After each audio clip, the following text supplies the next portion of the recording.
उठो ना, अभी तक सोए हुए हो? पार्वती ने इस्माइल को झंझोड़ते हुए कहा। वो रात उसके जाने के काफी देर बाद तक जागता रहा था। सुबह की अजानों के करीब उसकी आंख लगी थी, इसलिए गहरी नींद में था। मगर पार्वती की सुरीली आवाज सुनकर उसकी नींद लम्हों में रुखसत हो गई। ओह सॉरी, वो घड़ी की तरफ देखकर नादम लहजे में बोला। असल में रात को आपके जाने के बाद काफी देर तक नींद नहीं आ रही थी। क्यों? क्या मेरी सूरत इतनी बुरी है कि आपकी नींद ही उड़ गई? नहीं नहीं, आप तो माशाल्लाह लाखों में एक हैं। नींद तो बस वैसे ही नहीं आ रही थी। चल झूठे, वो उसके चुटकी काटते हुए बोली। इतनी खूबसूरत होती तो मेरे कहीं चाहने वाले होते। क्या किसी ने आपकी चाहत को ठुकराया है? हाँ ना, उसने बेड पर बैठकर इस्माइल के कंधे से सर टिका दिया। किसने? इस्माइल के लहजे में बेचैनी थी। है एक, कल रात उससे मुलाकात हुई और नींद ही उड़ गई, जबकि वो 11 बजे उठकर कह रहा है मुझे नींद नहीं आ रही थी। पार्वती के लहजे में मासूमियत कूट कूट कर भरी हुई थी। क्या कह रही हैं आप? सही कह रही हूँ शाहजी, तुम पहले दिन से ही मेरे मन में उतर गए हो। क्या कह रही हो शहजादी, होश में तो हो? मैं कहाँ और आप कहाँ? ताहिर साहब को पता चल गया तो मेरी खैर नहीं। मेरी खैर नहीं, उसने मुंह बिगाड़ा। अंकल ना हुए जलाद हो गए। समझने की कोशिश करो शहजादी, वो मेरे मोहसिन हैं। भरोसा करते हुए उन्होंने आपको मुझसे मिलने की आज़ादी दे दी है, तो मैं आपसे मोहब्बत फरमाना शुरू कर दूं। तुम कुछ भी मत करो। उसने पटड़ी बदली। बिस्तर छोड़ो, फ्रेश हो जाओ। मैं नाश्ते की मेज़ पर तुम्हारा इंतज़ार कर रही हूँ। मैं चंद मिनट में आया। वो इतनी जल्दी मौजू बदली होने पे खुश हो गया था। उसे कता नज़र के वो कताला आलम उसे पहली नज़र में बहुत अच्छी लगी थी। फिर उसकी मासूमियत और सादगी ने तो उसे गर्विदा कर लिया था, लेकिन उसके साथ वो अपनी और उसकी हैसियत से बखूबी वाकिफ था। वो मोहब्बत तबकाती फ़र्क को नहीं देखती, मगर दिमाग को देखता है, और अभी तक उसका दिमाग उसके दिल पर हावी था। रोज़ाना के मामूलात से फारिग होकर वो कमरे से बाहर निकला। डाइनिंग टेबल पर नाश्ते के बर्तन सजाए वो उसे मुंतज़िर मिली। वो पहली दफ़ा उस घर के किसी फर्द के साथ डाइनिंग टेबल पर नाश्ता करने जा रहा था, इसलिए उसे घबराहट सी महसूस हो रही थी। इससे पहले वो नाश्ता, लंच और डिनर कमरे में ही करता था। ताहिर साहब ने नाश्ता कर लिया है? हाँ अंकल, बहुत सवेरे नाश्ता करते हैं। अब वो कहाँ हैं? चंद दिनों के लिए शहर से बाहर गए हैं। क्यों? पता नहीं, किसी काम के सिलसिले में गए हैं। इतना बताया है कि तुम्हारा ख्याल रखूं। अच्छा, इसका मतलब है ताहिर साहब के कहने पर ये अनायात हो रही हैं। इस्माइल ने दबे लफ्ज़ों में शिकवा किया। तो और क्या? वो शौकी से बोली और इस्माइल हंस पड़ा। इसमें हंसने की क्या बात है? उसने मुंह बनाया। आपको इतराज़ है तो नहीं हंसता। वो सर झुकाकर नाश्ता करने लगा। नाराज़ हो गए क्या? करीब आकर उसके कंधे पर थोड़ी टिकाते हुए बोली। सॉरी, मैं तो मजाक कर रही थी। वो बुखला गया। वो आप बैठे ना प्लीज़, मैं खफा नहीं हूँ। नहीं, मैं यही ठीक हूँ। उसकी शौकी लौट आई। पब प्लीज़ शहजादी साहबा, कोई देख लेगा, और अगर ताहिर साहब को पता चल गया तो मेरी शामत आ जाएगी। घर में कोई होगा तो देखेगा ना। क्या मतलब? मतलब ये कि मैंने सब मुलाजमों को कह दिया है कि जब तक मैं ना बुलाऊं वो अपने क्वार्टर्स तक में दूध रहें। क्यों? बस वैसे ही। और तुम नाश्ता तो करो। बस कर लिया। वो खड़ा हो गया। शहजादी की कुर्बत से अजीब किस्म की ख्वाहिशात उसके बदन में हलकोरे लेने लगी थीं, और उसका इलाज शहजादी से जिस्मानी तौर पर दूर रहने में था। मगर वो गरीब ये नहीं जानता था कि उसका वास्ता एक शातिर और अय्यार औरत से पड़ा था, जिसकी सारी अदाएं सादगी और मासूमियत में लपटी हुई थीं। वो उसकी दिली कैफियत को अच्छी तरह जानते हुए भी अनजान बनी हुई थी। फिर चलो तुम्हें अपना कमरा दिखाऊं। वो उसे अपने बेडरूम में ले आई। बेडरूम में अजीब किस्म की भीनी भीनी खुशबू छाई हुई थी। कमरे की सजावट देखकर तो इस्माइल की आंखें फटने के करीब हो गई थीं। पसंद आया मेरा कमरा?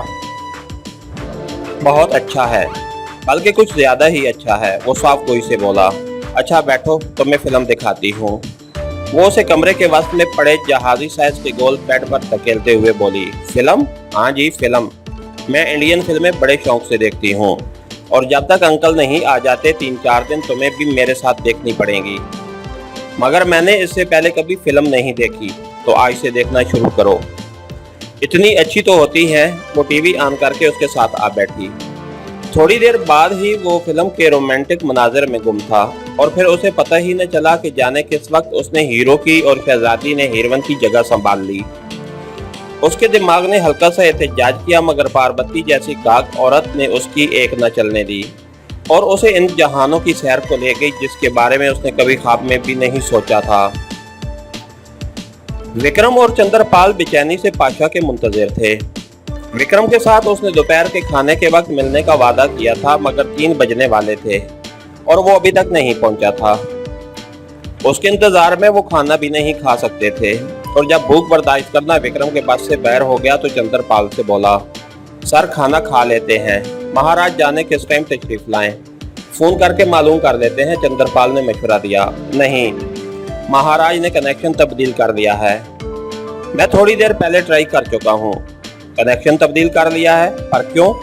आपको नहीं बताया उन्होंने? विक्रम ने हैरानी से पूछा। नहीं यार, परसों से उनसे बात ही नहीं हो सकी। दरअसल फील्ड में काम करने वाले तमाम आदमियों के सेल फोन और कनेक्शन महाराज ने कल रात तब्दील करने का हुक्म दिया था। पर क्यों?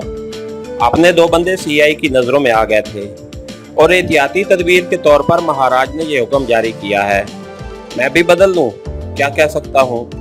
आपका महाराज से बराह रास्त राब्ता रहता है, उन्हीं से पूछ लेना। ये बात विक्रम के होंठों पर थी कि उन्हें गाड़ी का हारन सुनाई दिया। मेरा ख्याल है महाराज आ गए हैं, चंद्रपाल ने कहा और चंद लम्हों बाद उसकी बात की तस्दीक हो गई।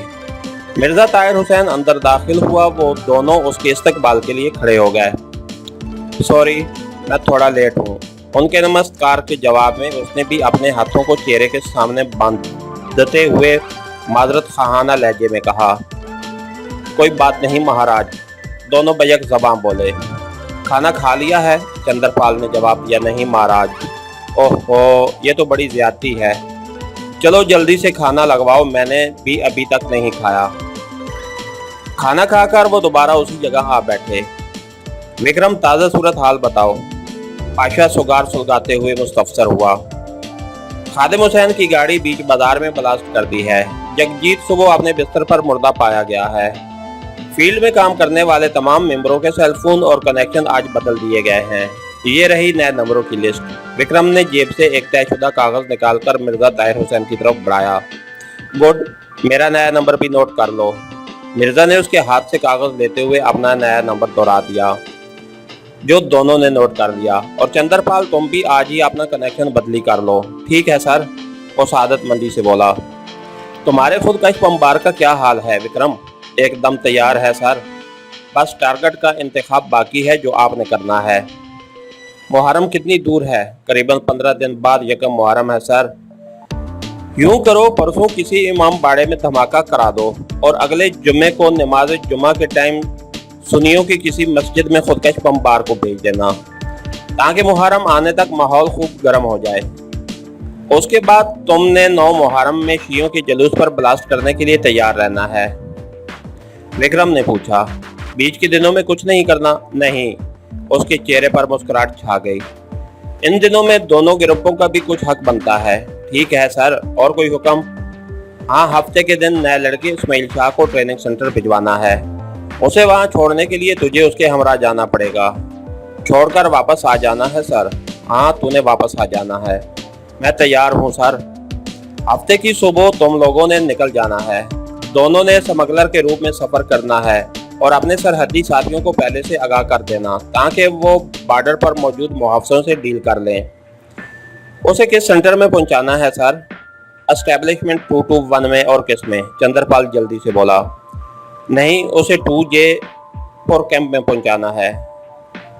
नहीं, उसे 2J4 कैंप में पहुंचाना है। पाशा ने चंद्रपाल की तरदीद की।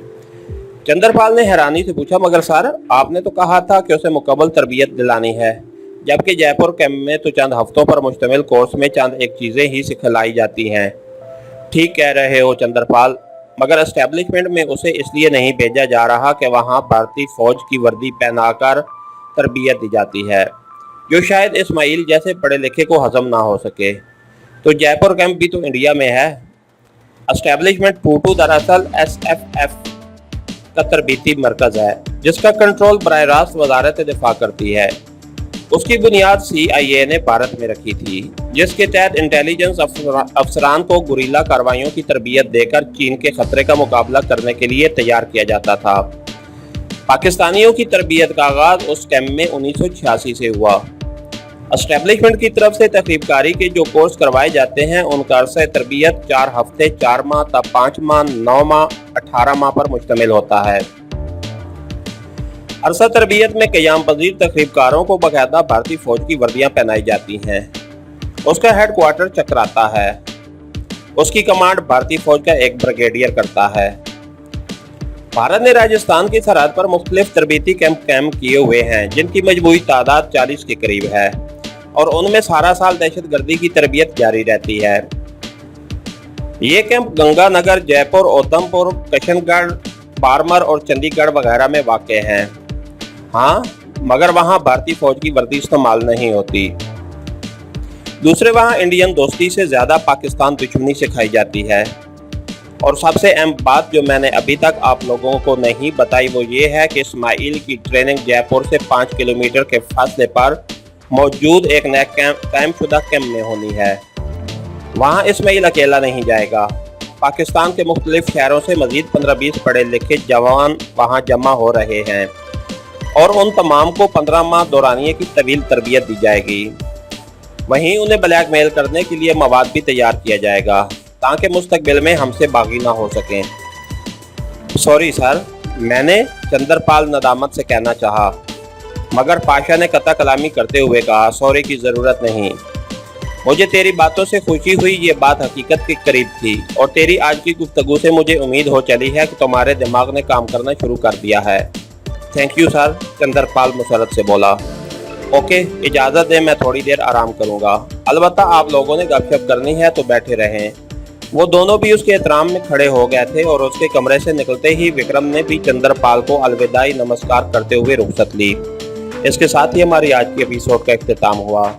कहानीगर चैनल को सब्सक्राइब कीजिए, लाइक कीजिए, शेयर कीजिए और बेल आइकन को प्रेस कर दीजिए, ताकि हर आने वाली नई वीडियो आप तक बर वक्त पहुँच सके। शुक्रिया।